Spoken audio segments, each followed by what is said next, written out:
Halo, Assalamualaikum warahmatullahi wabarakatuh. Perkenalkan, nama saya Ayu Terbusaira. Saya mahasiswa dari Fakultas Vokasi Unmuha Fisioterapi. Dosen pengasuh saya Bu Fitriani, SE, SMT, MKM. Tujuan respirasi adalah menghasilkan energi dan sel mencapai fungsi tubuh dan berproses untuk pertukaran oksigen dan CO2 atau karbon dioksida. Dan manfaat pernapasan atau respirasi adalah menghasilkan sel untuk metabolisme dan memelihara kesehatan dan suhu tubuh dan membuang limbah karbon dioksida dan melindungi udara dari iritasi atau zat berbahaya lainnya.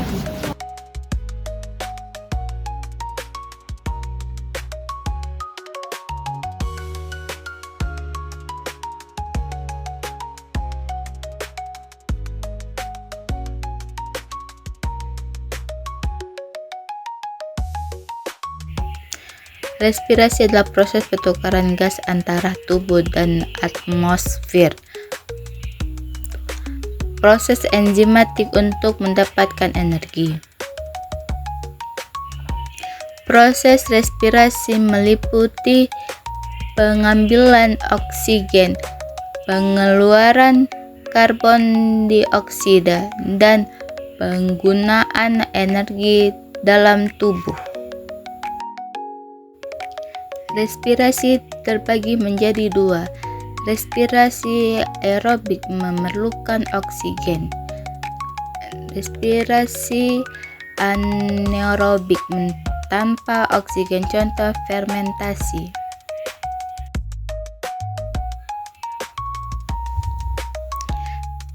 Pernapasan menjadi terbagi dua, yaitu pernapasan langsung. Oksigen langsung berdifungsi melalui seluruh permukaan kulit, contoh cacing tanah, protozoa. Kedua, pernapasan tidak langsung. Pertukaran gas terjadi di dalam tubuh, contoh pernapasan pada manusia dan pernapasan pada manusia. Pengambilan oksigen dan melepaskan karbon dioksida. Jalur pengeluaran air dan panas. Mempertahankan keseimbangan asam basa. Guys, tahu nggak sih proses pernafasan manusia melalui dua tahap loh, yaitu inspirasi dan juga ekspirasi. Yuk kita bahas. Inspirasi itu proses pernafasan ya guys. Ciri-cirinya kondisi otot tulang rusuk dan diafragma itu berkontraksi. Terus volume rongga dada dan paru-paru membesar, sangkal tulang rusuk membesar juga, diafragma bergerak ke bawah, dan tekanan udara dalam paru-paru itu jadi lebih rendah guys daripada tekanan luar. Sedangkan kalau ekspirasi itu kondisi otot tulang rusuk dan diafragma berelaksasi, volume rongga dada dan paru-paru serta sangkar tulang rusuk itu mengecil, diafragma bergerak naik, dan tekanan udara dalam paru-paru naik, serta udara keluar dari paru-paru. Ini adalah proses pernafasan pada manusia. Saat kita bernafas, udara yang kaya oksigen akan masuk ke dalam tubuh. Saat kita mengeluarkan nafas, gas karbon dioksida akan keluar dari tubuh. Udara yang kaya oksigen masuk melalui hidung dan mulut. Kemudian oksigen akan menuju ke paring dan diteruskan menuju laring. Udara akan berjalan masuk ke dalam trakea. Udara dari trakea akan masuk ke dalam paru-paru melalui saluran bronkus dan bronkiolus. Udara akan terus bergerak menuju alveolus yang terdapat di dalam paru-paru. Disinilah terjadinya tempat pertukaran oksigen dan karbon dioksida pada pembuluh kapiler. Oksigen akan masuk ke dalam kapiler, kemudian bercampur dengan sel darah merah menuju ke jantung dan disebarkan ke seluruh tubuh. Secara bersamaan, karbon dioksida akan keluar dari kapiler terdorong ke alveolus, bronkiolus, bronkus, trakea, dan keluar dari hidung.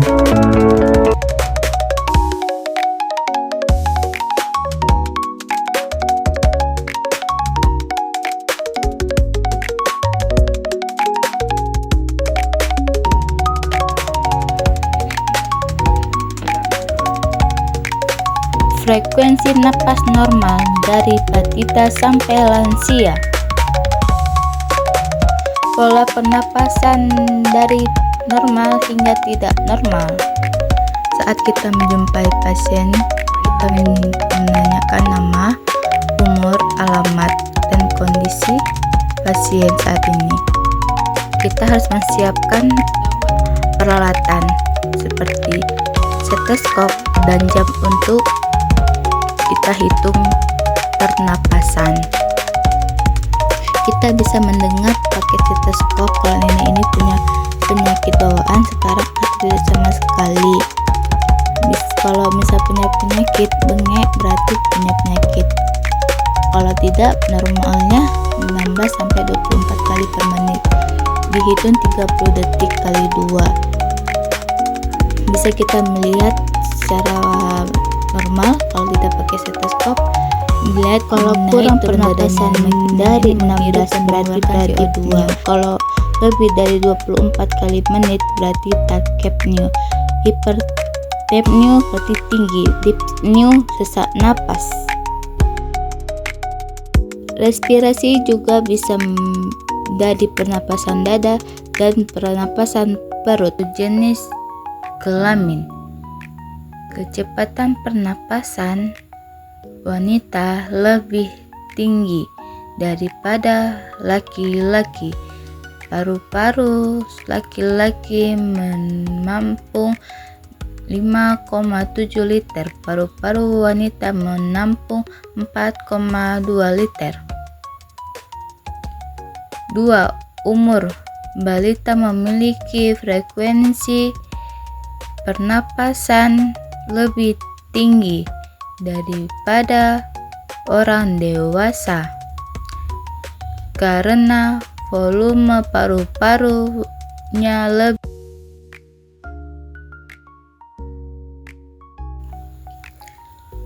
3.